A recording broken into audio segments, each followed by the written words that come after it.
Olá, estamos começando mais um Aciub Talks, aqui diretamente do evento Colab Inovação 2026, junto comigo, Walter Longo, que é uma referência na área de gestão de negócios e marketing. Obrigado. Walter, prazer enorme recebê-lo aqui para bater esse papo conosco. Obrigado. Foi um sucesso a sua palestra aqui no Colab, lotada, pessoal te aplaudindo de pé.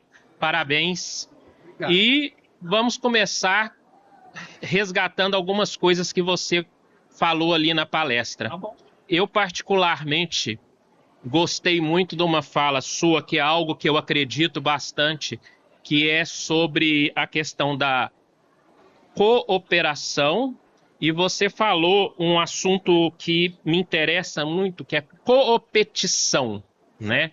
Hoje a gente vive muito focado em ecossistemas, e tem muita coisa que parece nova, mas que a gente já vê e que não era muito utilizado. Quando você falou sobre coopetição, me lembrou um assunto que eu estudo, que eu gosto muito, que é alianças no transporte aéreo de passageiros. Se a gente for olhar os programas de fidelidade das grandes companhias aéreas brasileiras, você pega, por exemplo, um caso da Smiles, da Gol, eles têm uma competição pura ali, porque ao mesmo tempo eles são parceiros e concorrem nas rotas. É isso mesmo. Como que você está vendo essa questão nos dias de hoje? Olha, a coopetição, que é a capacidade de competir e colaborar simultaneamente, é contra-intuitiva. Nós nascemos, somos treinados e aprendemos a separar o mundo em duas partes: os aliados e os concorrentes, não é? E, portanto, nós vamos precisar rever esse preconceito, não é preconceito, é preconceito, para entender que concorrente pode ser aliado e que aliado pode começar a concorrer com você, e que o que importa, no fundo, não é o produto que você vende, a marca que você tem, tudo isso é importante, mas mais importante são as conexões que você estabelece. Então, pensa o seguinte: uma Vivo pode se integrar a uma Sul América Saúde, que pode se integrar a uma Latam, e sempre que alguém comprar uma passagem para a Itália, vai surgir a oportunidade de vender roaming internacional e seguro saúde internacional. Né? Que se você unir Cimento Votoran, Tubos Tigre e Cerâmica Portobello, eles passam a saber todas as reformas e construções que estão acontecendo no país, e um vai ajudar o outro nas informações que recebe. Cria-se um grande lago de dados, e um ano antes vai lá o Cimento Votoran, um ano depois vai lá Tubos Tigre, mais para frente vai o pessoal comercial da área da Cerâmica Portobello, ou seja, todo mundo colabora para um lago de dados e todo mundo pesca nesse lago de dados. Então, o conceito de concorrência ou de aliança, ele foi desmanchado pelo conceito de coopetição. E a coopetição é a nova forma de atuação. Quando você vê que as telas do iPhone são produzidas pela Samsung, você percebe que o mundo já entrou numa nova era. Uma era onde não se separa mais concorrente de aliado, e que para determinados temas eu posso ser concorrente daquela empresa, para outros temas eu tenho uma aliança com ela. Perfeito. Então, o empresário que está nos acompanhando, Certo. ele precisa entender que antes a concorrência era entre empresas. Isso. E agora é entre ecossistemas, grupos de mesmo. empresas que se unem. E aí entra uma questão dos propósitos das empresas também, não? Isso é muito Porque eu tenho importante. que buscar parceiros que tenham a mesma forma de pensar, as mesmas preocupações, seria mais ou menos É isso por aí. mesmo. Primeiro é o seguinte: o propósito semelhante é fundamental. A moralidade é fundamental. Então, empresas que fazem parte de um ecossistema podem ter dinâmicas de venda, abordagens, visão de mundo. Tudo isso pode ser cada um trazendo sua contribuição diferente para o ecossistema. Mas propósito comum e principalmente ética tem que ser semelhante. Então, a busca por parcerias em ecossistema passa prioritariamente por buscar empresas que pensem como eu penso em termos de mundo, de ética nos negócios, de respeito ao próximo. São esses valores mais profundos que devem ser preponderantes na escolha das parcerias para a formação de ecossistema. Você falou agora há pouco uma palavra muito importante, contra-intuição. Sim. E eu particularmente gosto muito dessa questão de trabalhar a intuição. Hoje nós vivemos num mundo, como você mesmo mencionou, de inteligência artificial e, paralelamente a isso, tem crescido muito a questão da ciência de dados, Certo. né? E o que a gente tem visto várias empresas buscarem no mercado são pessoas da área de ciência de dados, porque eles querem uma tomada de decisão baseada em ciência de dados. E você falou uma coisa que eu acredito, que é a questão da intuição. Certo. Trabalhando em empreendedorismo ao longo de 25 anos, eu acredito muito em intuição como fruto de experiência combinada com conhecimento do setor. Como é que fica a buscar o equilíbrio entre essa realidade de tomada de decisão muito baseada em dados e, ao mesmo tempo, equilibrar com a intuição que você mencionou aqui, que é uma forma de raciocínio, que é o raciocínio do coração, para a gente conseguir fazer aquela coisa de enxergar de trás do morro, ver o que ninguém vê, que é o grande desafio do empreendedor. Exato. O que eu comentei e queria dividir com o público que está nos ouvindo é que o ser humano, há mais de um século, despreza a intuição como componente básico do processo decisório. A gente renega, a gente joga de lado.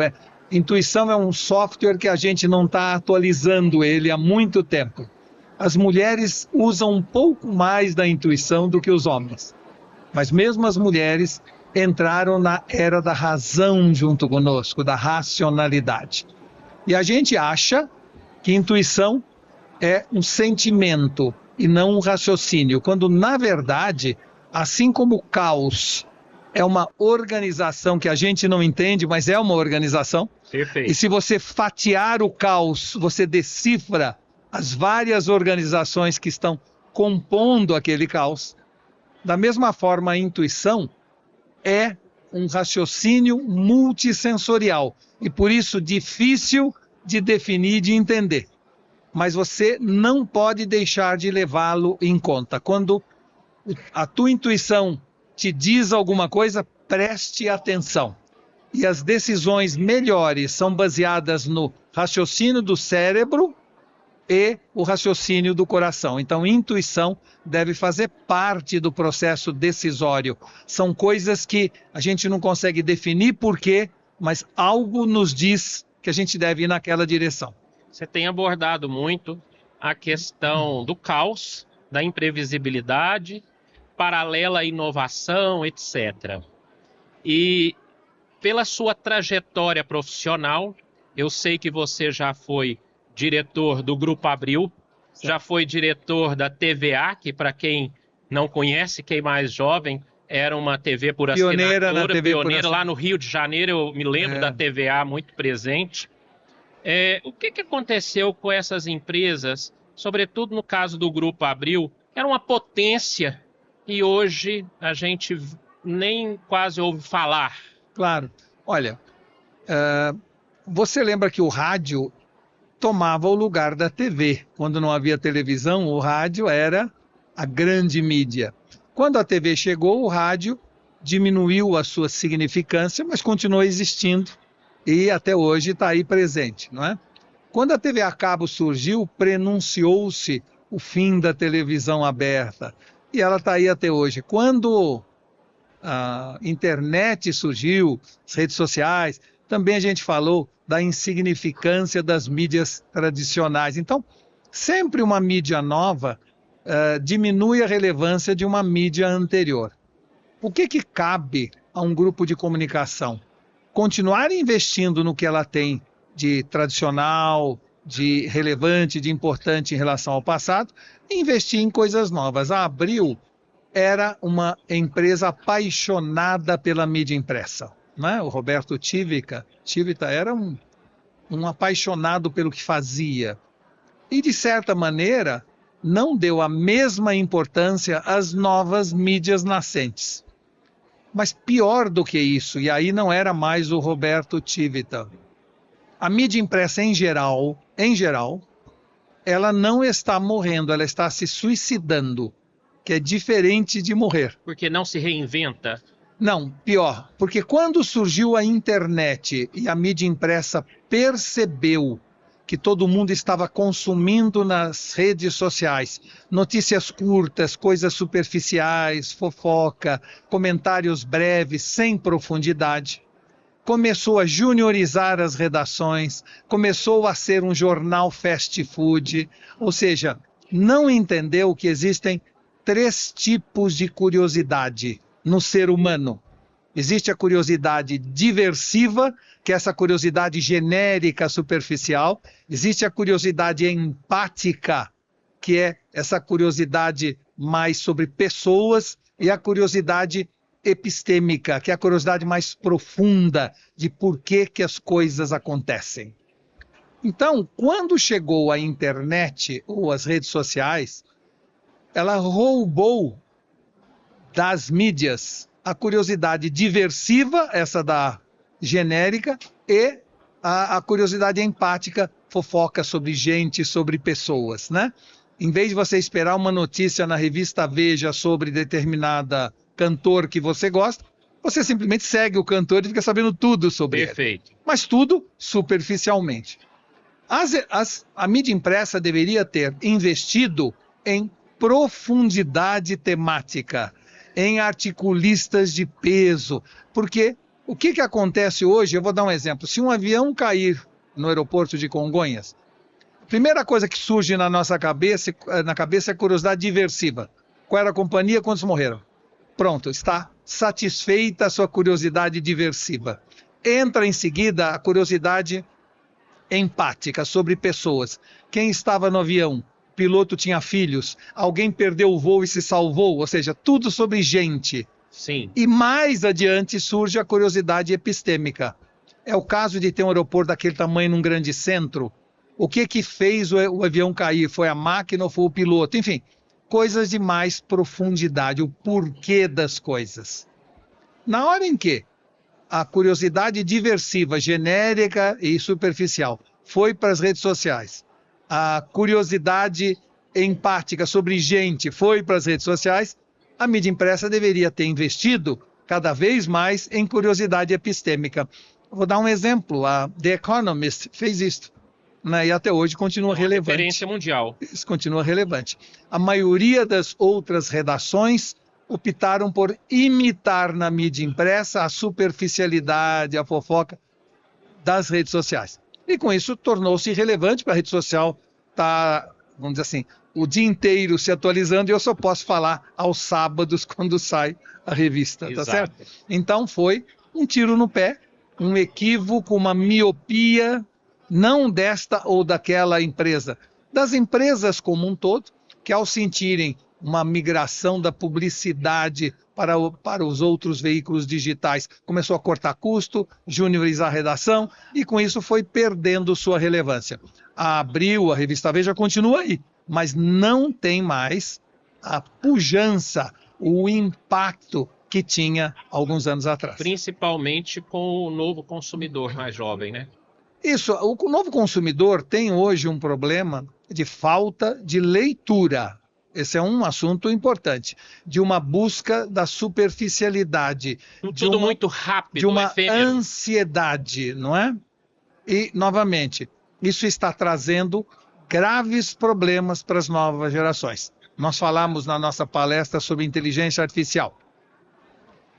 Todas as novas tecnologias que chegam são adotadas, sempre foram adotadas, primeiro por grandes empresas e pessoas mais jovens.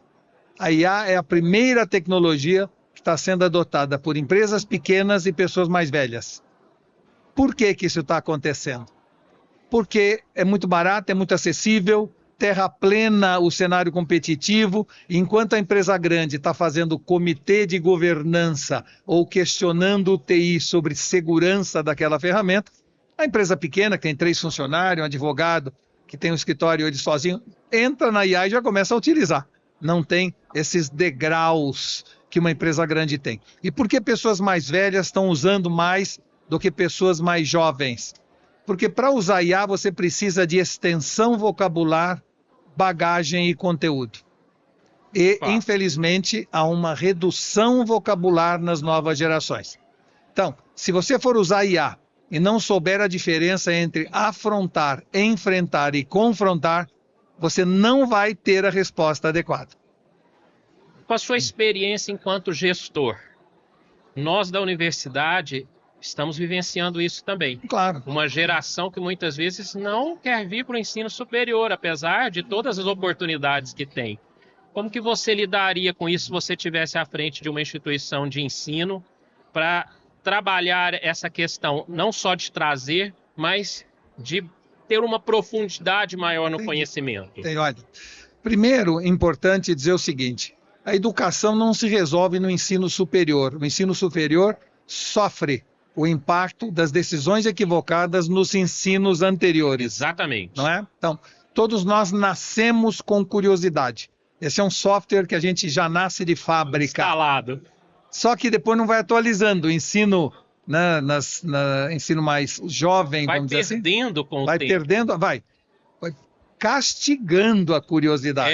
Verdade. Ou seja, se vier numa prova, um operário faz um muro em 8 horas. Em quanto tempo 2 operários fazem esse muro? A resposta do aluno tem de ser 4. Se for 5, 8, 2, é 0. Quando, na verdade, se ele botar, professor, se uma pessoa faz um muro em 8 horas, 2 pessoas fazem 12 horas. E a professora perguntar por quê, ele vai dizer, professor, porque eles vão ficar conversando e vão se distrair. É o caso que você mostrou de Belo Horizonte. É isso, exatamente. Você filmou o hotel lá, você saiu, voltou. E as pessoas estavam lá conversando. E na China fizeram em 5 dias, parece. 5 dias um prédio. Então é assim, no fundo, é importante a gente entender que no ensino formal você tem um problema de desincentivo à criatividade. E quando ele chega no ensino superior, ele perdeu a curiosidade. Essa é a primeira coisa. A segunda coisa, que para mim é ainda mais dramática, é que a individualização da sociedade aconteceu de maneira muito rápida. Antigamente a gente negociava com a família o que vamos ver na TV, agora cada um tem sua tela. Antigamente todo mundo tomava o café do Bulli, agora eu tomo Restreto, Ligeiro, Pingado, Carioca, Cappuccino, cada um toma o seu café. Antigamente, banco de carro tinham 3 posições, perna curta, perna média e perna longa. Agora, ajuste total de altura, encosto, temperatura, né? Então, opção demais para tudo, né? Nós tomamos hoje 25 mais decisões do que tomávamos na década de 80. Então, isto trouxe como subproduto a era da efemeridade. As pessoas querem algo aqui e agora. Eu, antigamente, para fazer uma feijoada, 2 dias antes comprava os pertences para tirar o sal. E 48 horas depois comia feijoada. Hoje eu ligo no iFood. Hoje eu ligo no iFood, em 15 minutos chega. E assim mesmo eu fico aflito que está demorando muitos 15 minutos para chegar a feijoada. Né? Antigamente, flerte e sedução, pegar na mão da namorada 2 meses, né? Dar um beijo nela 4 meses. Agora sábado que vem eu me acabo. Então, este mundo cada vez mais efêmero trouxe uma ansiedade, uma vontade de gratificação instantânea, que mudou as regras do jogo. E a universidade, o ensino formal, continua falando em anos e não em horas. Então, quando alguém fala, nossa, 4 anos lá, eu prefiro fazer curso com 3 gurus, aprender e já sair fazendo. Então, há sim, e isso é perigoso para a sociedade. Porque muitas vezes o curso também não tem o que você disse da profundidade. Exato, as pessoas estão querendo receitas. Olha, antigamente para emagrecer eu tinha que fazer um monte de exercício e passar fome. Agora eu ponho o Ozempic e emagreço 5 quilos uma semana. Não é isso? Então, nós entramos na era da perda da relação bionívoca entre esforço e recompensa. Antigamente eu sabia que a determinado esforço corresponde a uma recompensa, agora não mais. Então as pessoas estão buscando atalhos. E isso, claro, traz um desafio para as universidades. O que a gente deveria fazer, se você me perguntar, eu diria, gamificar a relação. Você deveria ter a cada passo uma certificação, uma conclusão de algo por início de outro. Essa ideia de falar assim, eu entro e 6 anos depois eu recebo um diploma, para essas pessoas isso está muito distante. É tempo demais. A gamificação, trazer a filosofia da gamificação, das busca por completar etapas e não simplesmente ficar naquela coisa que parece não ter fim. Perfeito. Resgatar um pouco da tônica do evento aqui, Sim. que é a questão da inteligência artificial. Certo. E eu sei que você esteve à frente também de uma escola multiverso. De metaverso. Metaverso, desculpa. Metaverso. Metaverso é um assunto que teve em evidência muito há mais ou menos 4 anos. Aí chegou a IA, esse assunto ficou meio que esquecido. Isso. E aí eu gostaria de saber de você. Como é que você vê a questão tanto da inteligência artificial? Você falou do tsunami. Eu lembrei da história lá atrás, aqui que no Brasil falaram certa vez sobre uma marolinha, que lá fora era um tsunami, aqui seria uma marolinha, né? Isso mesmo. E está muito claro que a IA não é uma marolinha, Não. né? É um tsunami e o metaverso, de alguma maneira... Ele voltará Então, à tônica? não é que ele voltará, ele nunca saiu. O Brasil trata de assuntos de maneira muito episódica, não é? Teve um ano que só se falava em paleta mexicana. Sim. Aí ninguém mais comenta. Depois falava assim, food truck, não sobrou uma Kombi no país. Exato. Hoje existe food truck, mas ninguém toca no assunto, né? Então, o metaverso continua evoluindo. Ele tem algumas limitações que no início a gente não percebia, que era... Precisa ter 5G implantado em todo lugar para ele funcionar, operar normalmente. O custo do equipamento é caro. Então, você tinha aí obstáculos a serem vencidos que a tecnologia está resolvendo.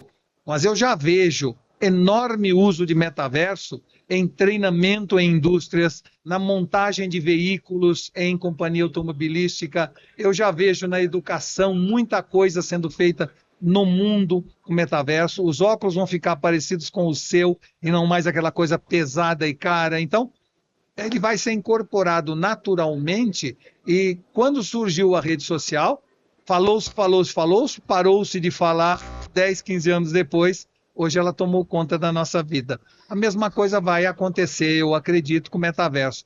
Daqui a 5, 8 anos, todos nós teremos um gêmeo digital, estaremos estudando na internet, faremos essa ideia do home office que parecia ser hegemônica e hoje está diminuindo ao invés de aumentar, talvez a gente possa voltar a ter, porque aí eu vou trabalhar em qualquer lugar, mas junto com todo mundo, eu estarei num ambiente com mais gente, propiciando a criatividade. Isso é muito importante. Então eu acho que a tecnologia não será imersiva, será de realidade ampliada, onde eu estarei olhando você, você estará me olhando, sabe onde está a xícara do café, não vai ficar fechado, mas vai estar vendo várias outras coisas que vão te dando informações. Então, tem uma revolução acontecendo, a gente não está comentando, mas está vindo aos poucos. Para a gente fechar, eu gostei muito da sua fala sobre o nexista. Nexialismo. Nexialista. Nexialista. Porque nós vivenciamos a questão das tendências, do começo do estudo sobre tendência, mega tendência, futurismo, John Naisbitt, etc., né? E agora está um passo à frente. Essa sobrevivência das empresas está relacionada a isso? E como que você vê o segundo passo da inteligência artificial? Claro. Olha, primeiro falar do nexialismo, né?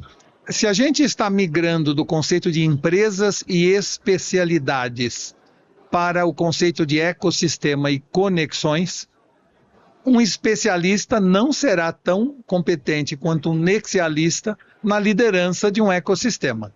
Se eu botar um especialista em chocolate no comando da Cacau Show, fatalmente a área de parque de diversões, hotelaria e turismo ecológico não terá a mesma visão, porque eu terei uma tendência como especialista em focar em uma parte do todo, não é?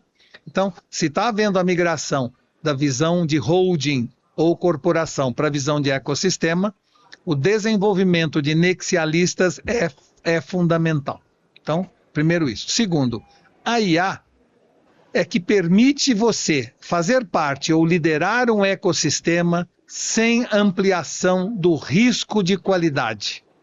A IA vai permitir que a gente controle a operação, mesmo à distância, mesmo sem comando direto, através de incentivo e recompensa e não castigo e punição.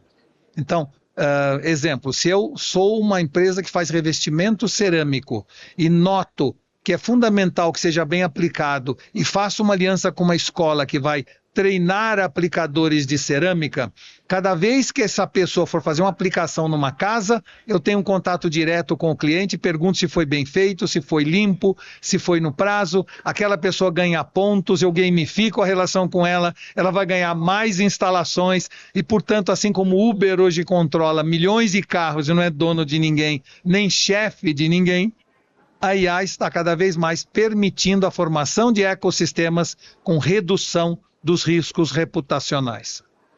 Muito bom. Obrigado por estar aqui conosco no Aciub Talks. Obrigado, você. Espero que a gente possa conversar outras vezes, porque nós temos muito assunto, viu? Perfeito, muito obrigado. Até a próxima. Espero você no próximo episódio.